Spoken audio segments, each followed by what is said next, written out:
Louisville. Foster has been talked about as a dynasty, DJ, having been here 4 straight years. The previous 3, they won 2 gold and a silver.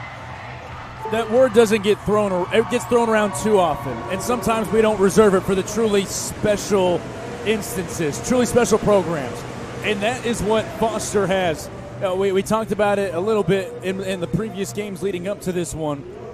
If you would have signed on to say, hey, we're going to go 3 times, we're going to come away with one of the longest winning streaks ever, we're going to win 2 golds. Of any sport. You would have taken it. Absolutely you would have. And then you have Marcus. I don't get into too much of like the scheduling, hear that, but these 2 may very well be the 2 best teams in the state happening now, or I'd go to any other state and say, hey, put Marcus, put Foster in them, and they'll compete with nationally just about anybody. There you go. Foster comes in on a 27-game unbeaten streak. The last time they lost was right here at State last year to Brazoswood in overtime. For the Falcons, Paige Olson, or Cassidy Jacks, will be in the swim-off. They are wearing the dark caps and move from left to right. And here we go. The Marauders in the white caps. First one there, Cassidy Jacks. Quickly tosses it back to Paige Olson. They try to get it ahead to Addie Olson. They do just that. She drops it back. And aggressive very early are the Marauders. They have faced off against Foster 3 times. They are 0-3 against Foster. Last time these 2 teams played, back in August, an 11-10 win for the Foster Falcons. And Foster is going to get a restart here. 25 seconds on the shot clock.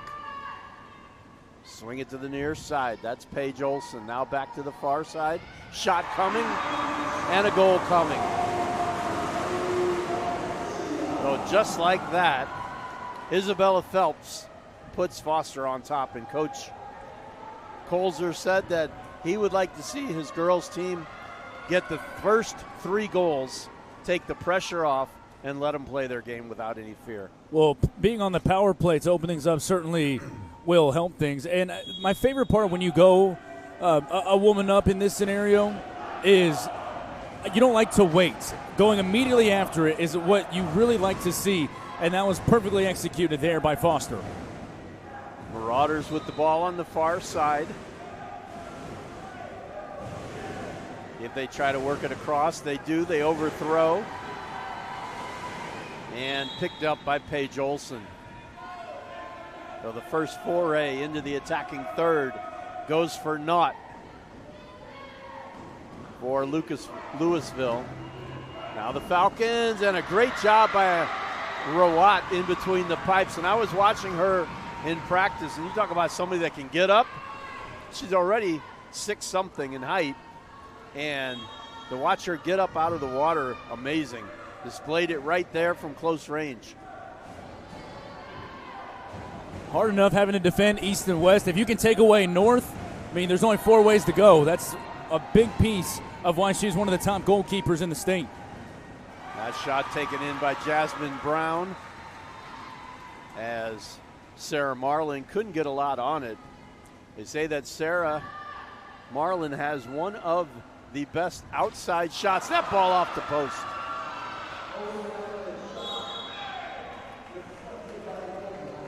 Quick turnaround shot there by Addie Olson, over 100 goals this season for the Falcons.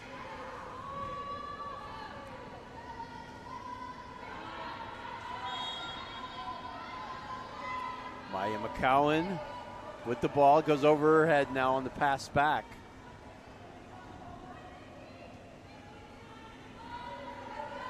Looking for the shot, tipped by the defender, Alyssa Holtman.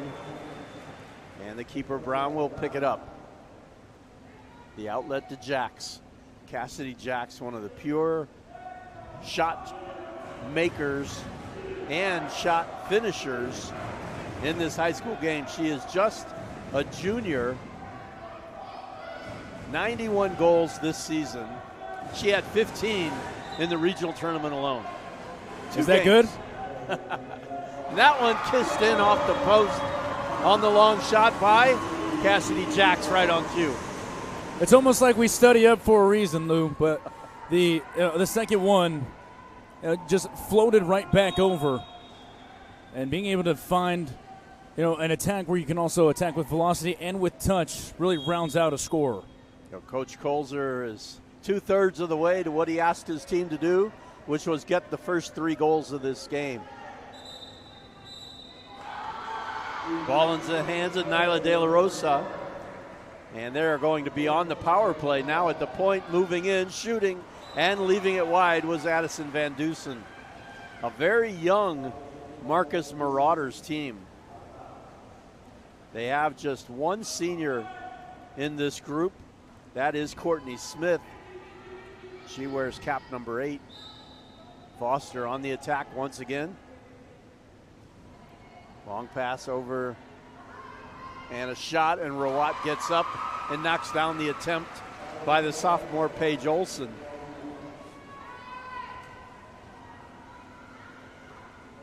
In between the pipes for Foster is Jasmine Brown. And they're going to leave that one wide. And that was a great step up, so to speak, by Brown to come off that line and help out on defense and force that shot wide. Dropping it into Addie Olson, turn and shoot. And they've got goal number 3.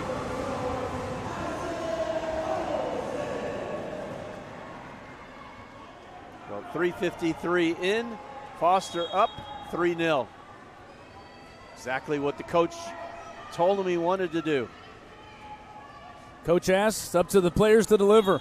And they did it with relative ease. We haven't even seen Foster have to drop back too much. They've been able to get it with strict one-on-one guarding. That ball a little bit long, intended for Marlin. Paige Olson will gather it in and give it to Brown. Keeper will start the offense for Foster. Alyssa Holtman with the ball in the right hand, gives it up on that far side. And they'll work it back, and very nearly jumping that route was number 8, Courtney Smith. Very nearly had the steal as they send it back out to the point. Now Isabella Salazar moving in. Gets to that far side. See if they try to put it into Olson. No, the other side to Olson. Paige Olson now to Holtman. Holtman has Jacks to her left. Gives it to her. Kisses off the keeper. And now Jacks has it. Throw it back to the top. That's Holtman. Inside towards Paige Olson, and who came away with it? It will be the ball belonging to the Marcus Marauders. 23-1 on the season, led by head coach Brandon Dion. 5-0 at neutral sites this season. The Region 1 champ. They have the longest winning streak of any team coming into this tournament as they pull one back with 1:37 to play. That goal by Smith. 18-game winning streak on the line. Just needing one to settle down. And with Foster already grabbing the first 3, it's impossible to win a match in the first period. It is a lot easier as another shot goes. This Foster team. This Foster team is not scared of the moment. Why would you be when you've been here before? Yeah. Paige Olson, or Addie Olson, with another goal. But to finish up the point, you can't win it in the first. You can certainly lose it in the first. So Marcus really at this point, I think, just trying to hold on. And then if you can keep this deficit at 2 or maybe even potentially 1 after surviving the first onslaught of Foster, you feel a lot better. What a beautiful redirect there by Smith. So you got Smith with the goal at 5:23. Addie Olson answers 10 seconds later. And then 11 seconds later, Smith does it again. No time to breathe.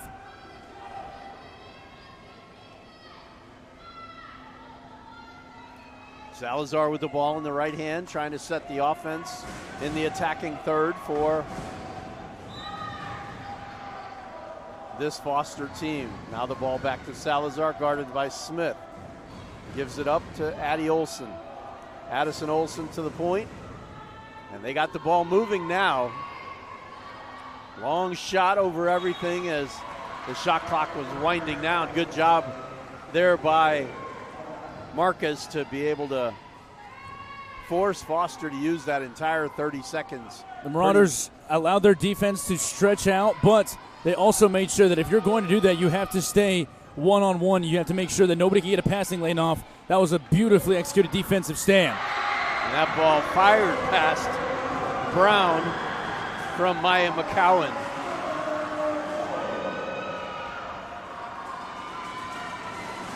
So 4-3 game here with 24 seconds left in the opening 7 minutes of play.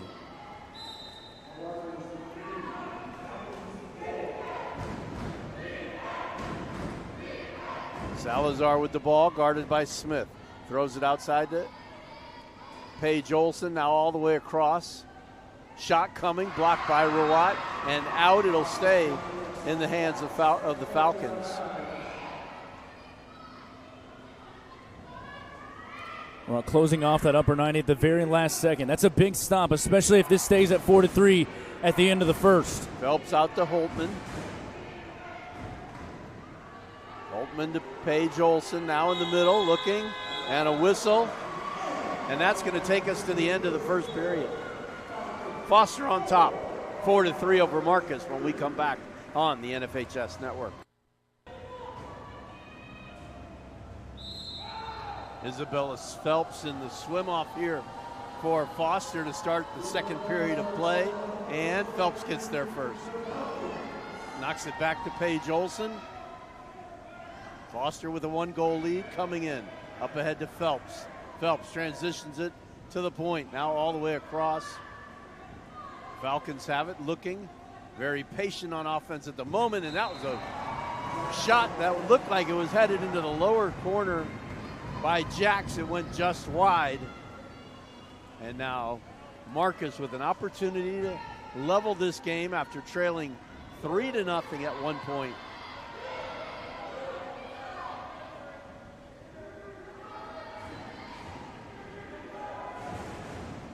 That shot tipped by the defense.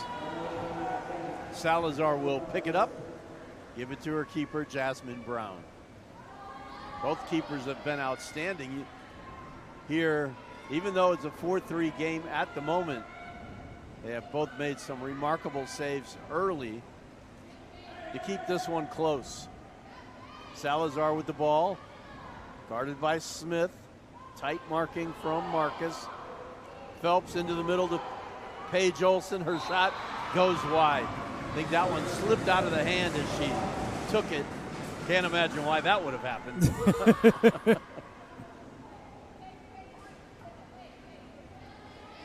Michaela Cannon with the ball for Marcus. These two teams met back in August. How about that for a shot? And Brown somehow kept it out. It hit off the crossbar, it hit off of Brown. Looked like it was going to go over the line. And somehow Jasmine Brown kept it from doing just that. Let's not ignore how wicked of a backhand that was on the part of Courtney Smith. And Rawat denies Olson.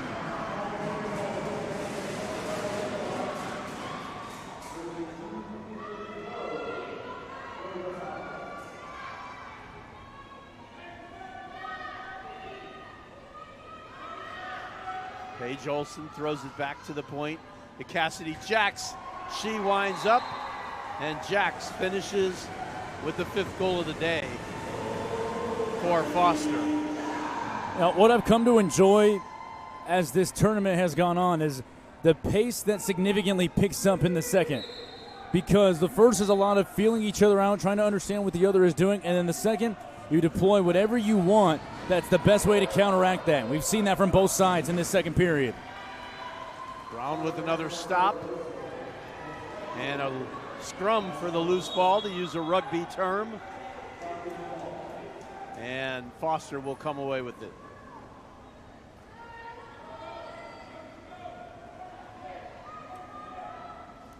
Ball on that far side for the Falcons. Jacks, shot right at Rawat. Thought for a minute she might try to go upper 90 inside the far post, but went the short side. And now another battle here. And it is Foster coming away with it. Paige Olson out swimming cannon to that ball. Jacks with it in the right hand, gave it a couple of spins. Trying to figure out where they want to go with it to Paige Olson, or Addie Olson, and then tried to get it inside to Salazar. She got pushed under, and a restart. Under 10 seconds now on the shot clock. Under 5. And they're going to have to get it away. And they'll hit it off the post. And Rawat and Marcus have withstood the first couple of minutes here against Foster in the second period.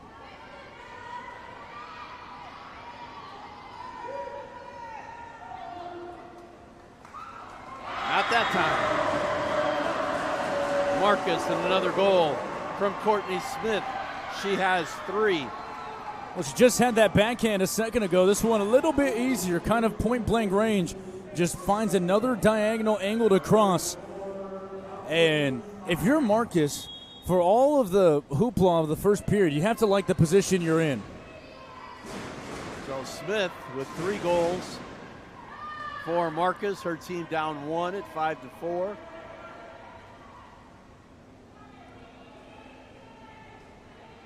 Phelps with the shot, Rawat with the parry, and gathered in by Maya McCowan. Gives it to Rawat, down that far side, turning, looking, 2 defenders, third one coming, off the crossbar, Karam's right to Phelps, Foster with the ball. So you notice that Foster putting 3 inside the box. They're forcing Marcus to almost take the kind of shot that Foster wants Marcus to take, rather than Marcus having their way. Inside, Olsen hits Rawat, and that's another stop.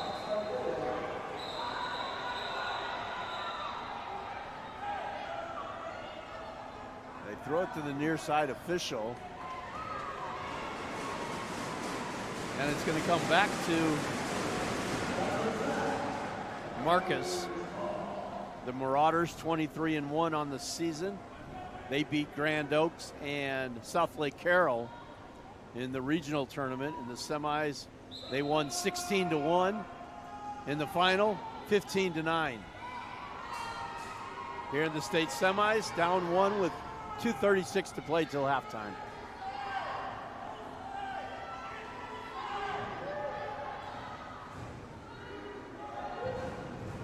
Couldn't get the shot away, but it landed right in front of Smith, and she got that backhand no-look shot.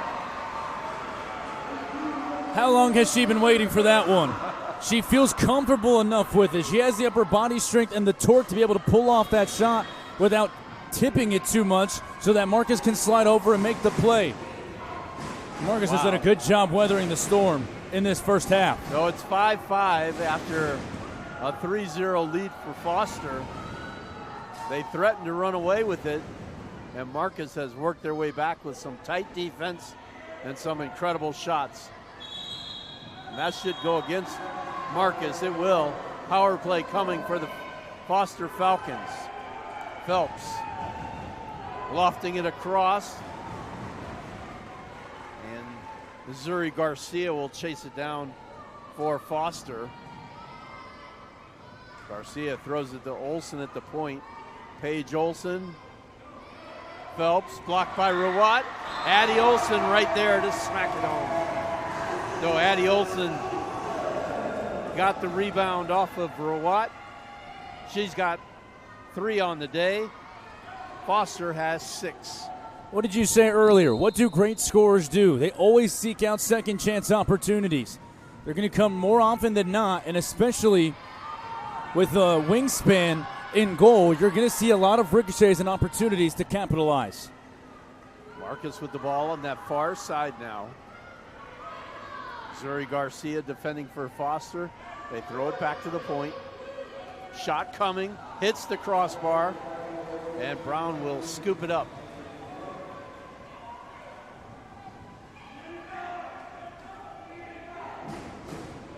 Paige Olson has it now for the Falcons. Addie Olson moving into the box.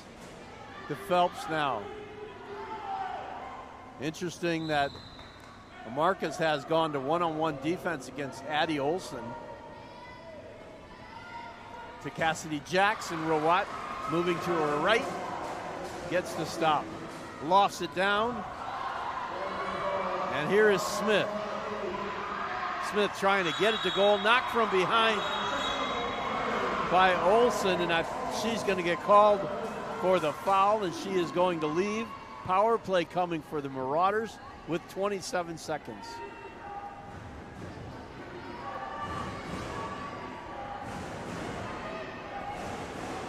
That one off the post, and then Karam's off of Jacks. You know, if you're the Marauders, you probably want to at least have the ball move a little bit more before that. Settling for that shot at an inopportune angle and a woman-up possibility with 5 seconds left, not what you wanted. Into Jacks, can't get a handle on it, and the horn will sound. We'll go to the half with Foster up by 1.